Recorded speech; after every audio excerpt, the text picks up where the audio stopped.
তো অনেক খেয়েছেন, এবার এই রসে ভরা কেকটা খায় দেখেন কেমন লাগে। তাহলে দেরি কেন, রেসিপিটা দেখে আসি।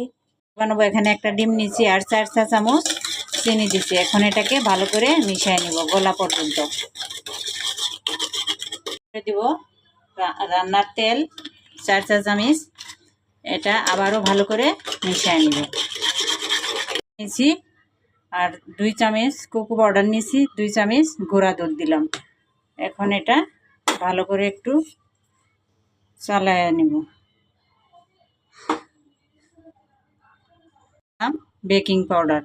এখন সবগুলো উপকরণ একসঙ্গে মিশাবো। আমি মিশিয়ে নিলাম, এই তো ঘনত্বটা এরকম হয়েছে। এখন একটা মোল্ডে সেট করে নেব। এখানে তেল দিয়ে নিছি, একটা কাগজ বিছিয়ে নিছি, এখানে ঢেলে নিব।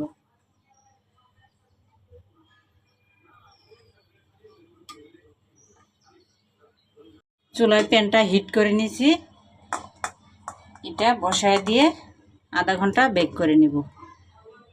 হয়ে গেছে, এখন আমি চুলা থেকে নামায় নিব। কেকটাকে এরকম একটু খোঁচায় নেব। কেকটা কিন্তু অনেক নরম হয়েছে, একদম সফট।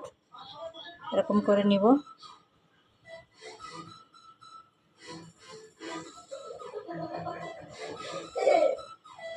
এখন দিয়ে দিব গরম গরম চিনির শিরা।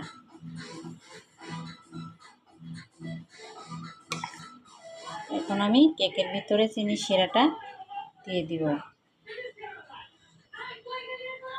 এরপর চলে আসলাম, এখন আমি কেটে দেখাবো। দেখতেই পাচ্ছেন একদম সফট স্মুথ একটা কেক।